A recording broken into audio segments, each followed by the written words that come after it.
Le montage de vidéos à 360 degrés peut être impressionnant, mais mal réalisé, il gâche toute la créativité du tournage.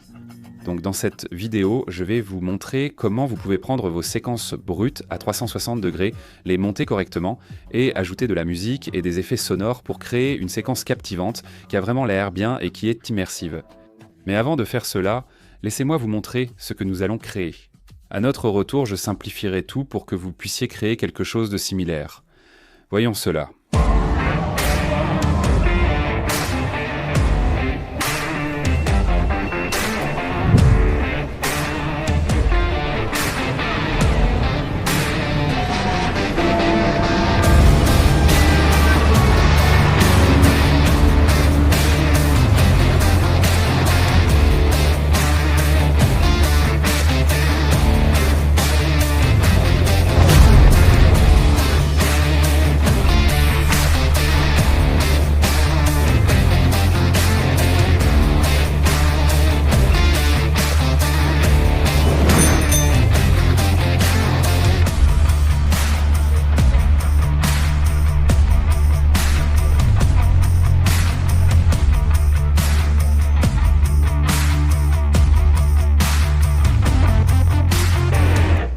D'accord, donc tout ce que vous venez de voir a été capturé avec ceci.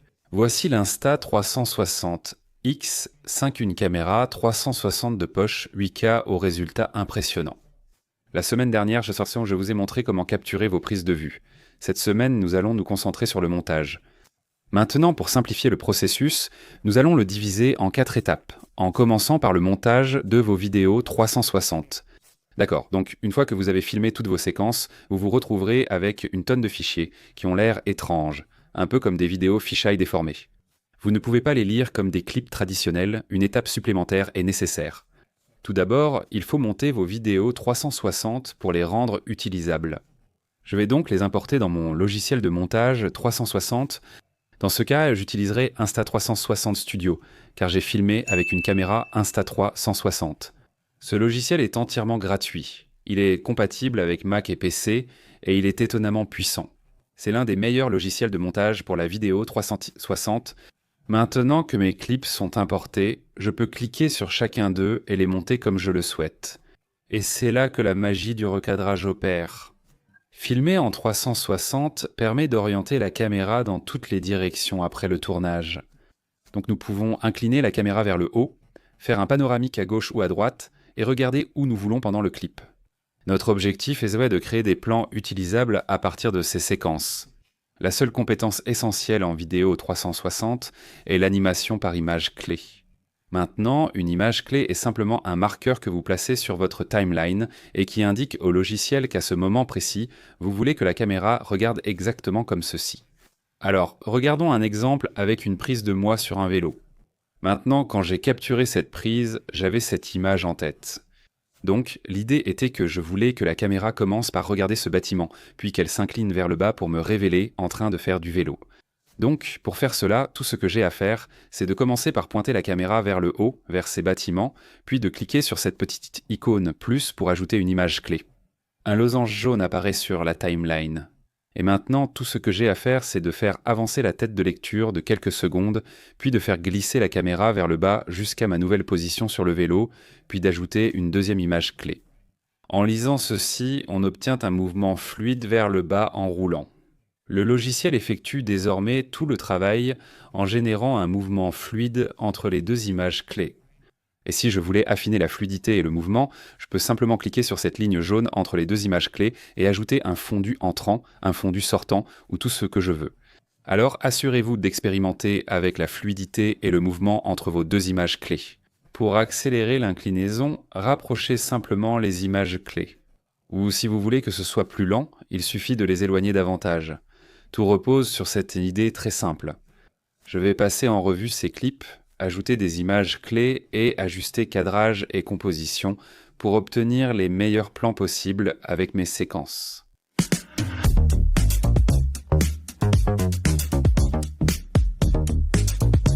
Pensez comme un réalisateur, l'un des grands avantages du 360 est la diversité des plans possibles. Avec la vidéo traditionnelle, un plan reste un plan, alors qu'en filmant en 360, chaque clip offre plusieurs plans. Par exemple, avec ce plan de moi à vélo, je peux l'orienter vers moi ou vers la route. Je peux le faire pivoter de gauche à droite pour montrer l'environnement. Je peux même être très créatif et ajouter cet effet de petite planète. Je peux aussi modifier le format d'image, ce qui est très utile. Par exemple, cette vidéo étant pour YouTube, je l'ai mise en 16:9.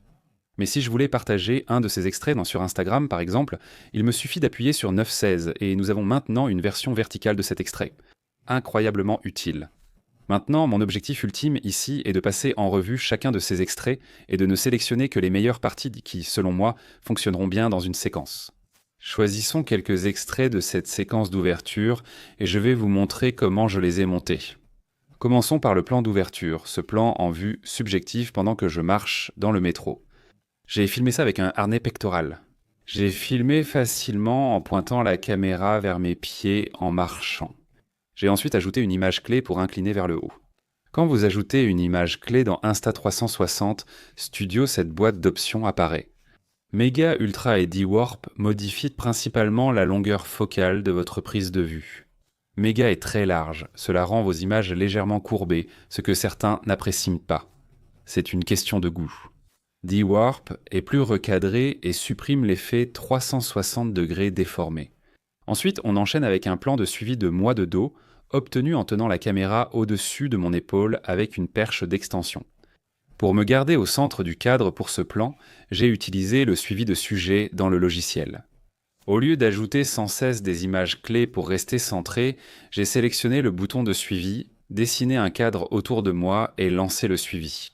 Le logiciel me centre automatiquement dans le cadre. C'est super facile, ça fait gagner énormément de temps, et ça fonctionne sur tous les types de plans. Maintenant, pour le plan où je sors du métro à Westminster et où la caméra se tourne pour révéler Big Ben, j'ai simplement créé des images clés pour que le plan commence sur moi puis se tourne vers le monument pendant que je marchais. Vous avez peut-être remarqué que lorsque la caméra tourne, le plan devient un peu flou. C'est parce que j'ai ajouté un flou de mouvement que vous pouvez appliquer directement dans le logiciel. Cela aide simplement à accentuer le mouvement de la caméra et rend votre plan un peu plus intéressant. Pour ce plan où l'on traverse les bras du vidéaste avant de monter vers le ciel, il existait plusieurs façons de le monter. Au fait, voici Boukas. Il m'a aidé à filmer les coulisses ce jour-là et m'a aidé à réaliser certaines des idées de plans un peu folles que j'avais. Merci, mon pote. Maintenant, juste pour montrer à quel point le montage est important dans la vidéo 360, voici ce plan orienté vers moi, sans aucune musique ni effet sonore.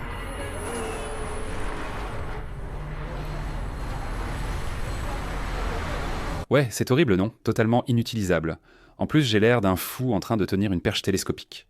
Mais si on reprend exactement le même clip dans le montage, qu'on le cadre dans l'autre sens et qu'on ajoute une rotation ainsi qu'un flou de mouvement, on obtient ça maintenant.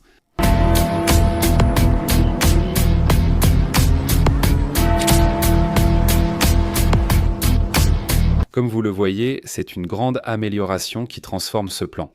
En résumé, on passe d'un plan inutilisable à l'un des meilleurs de la séquence. Donc, comprendre comment monter votre vidéo 360 et avoir un plan en tête pendant le tournage va vraiment vous aider à améliorer vos vidéos. Après avoir revu vos clips, ajouté les images clés, ajusté la focale, appliqué le flou de mouvement, si nécessaire, et exporter le tout dans un dossier, vous pouvez passer à l'étape suivante, la création de la séquence. À ce stade, importez tous vos clips 360 dans le logiciel choisi. Je préfère Final Cut Pro car j'utilise un Mac, mais vous pouvez utiliser le logiciel de votre choix. DaVinci Resolve est un très bon logiciel de montage gratuit disponible sur Mac et PC. Maintenant, une fois que mes clips sont importés, la première chose que j'aime faire, c'est choisir ma musique. Et cela dépend généralement de deux choses. D'abord, il y a l'ambiance que je souhaite créer, puis la durée. Pour ce montage, je voulais quelque chose de dynamique, quelque chose d'entraînant, quelque chose sur lequel je pourrais faire des coupes avec une bonne variété de clips. D'accord, maintenant que j'ai ma piste, je peux la déposer sur ma timeline et placer tous mes clips montés par-dessus. J'ai bien plus de 60 secondes de clips. Je dois maintenant les revoir, les raccourcir et garder seulement les meilleurs passages. Je cherche aussi à couper ces extraits sur les temps forts du morceau, car c'est vraiment satisfaisant pour le public. Je veux aussi varier les plans, pas juste enchaîner des plans de moi. Je souhaite alterner entre une vue subjective, une par-dessus l'épaule, une contre-plongée et un faux plan drone. Cela va rendre le montage beaucoup plus intéressant et aider vraiment à capter l'attention des gens. D'accord, étape 4, la touche finale est l'exportation. D'accord, maintenant une fois que vous avez tous vos clips dans un ordre qui vous convient et qu'ils sont montés au rythme de la musique, il est temps d'ajouter des effets sonores et de faire l'étalonnage des couleurs. Maintenant, les effets sonores peuvent vraiment aider à donner vie à une séquence comme celle-ci. J'aime utiliser une combinaison de sons enregistrés le jour même, associés à des effets sonores ajoutés lorsque c'est nécessaire. Vous pouvez en mettre autant ou aussi peu que voulu. Je suis resté relativement simple avec ce montage pendant toute cette séquence de 60 secondes. Je n'ai utilisé que 9 effets sonores. J'ai choisi ces effets sonores en regardant la séquence avec l'audio original. Puis j'ai noté les moments où ajouter du son pouvait rendre la séquence plus vivante et immersive. Par exemple, ce plan d'ouverture en vue subjective où la caméra se relève m'a semblé un peu plat. J'ai simplement ajouté un souffle sonore pour accentuer le mouvement. En sortant à Westminster et en regardant Big Ben, j'ai aussi eu l'impression qu'il manquait quelque chose. J'ai donc ajouté le carillon de Big Ben ainsi que le bruit des bus londoniens. Je voulais que cette partie semble bruyante et chaotique. Nous avons ce plan en hyperlapse, puis un bus rouge à Impérial passe entre les bras. Là, j'ai vraiment senti que ce plan avait juste besoin d'un petit quelque chose en plus. Alors j'ai ajouté l'effet sonore d'un bus qui passe ainsi qu'un autre effet sonore de souffle. La séquence se termine ensuite par un effet sonore de montée. Ça a vraiment aidé à rendre la fin un peu plus percutante. Et enfin, je voulais juste styliser un peu plus cette séquence pour qu'elle ressemble un peu moins à une vidéo 360. J'ai ajouté des bandes cinématographiques et un étalonnage simple avec l'un de mes luthiers personnalisés. Un lookup table est essentiellement un pré-réglage d'étalonnage des couleurs qui donne instantanément à votre séquence une ambiance plus cinématographique. Le lookup table que j'ai utilisé pour ce montage était mon lookup table Blockbuster. Je mettrai le lien ci-dessous. Voici comment transformer vos clips 360 en une séquence captivante. J'espère que cette vidéo vous a été utile. Si c'est le cas, dites-le moi avec un pouce bleu. Si vous souhaitez en savoir plus sur le tournage en 360, n'hésitez pas à regarder cette vidéo ici où je vous présente 10 prises trucs de vue créatives qui amélioreront instantanément vos vidéos. C'est tout pour moi, merci d'avoir regardé. À la prochaine vidéo.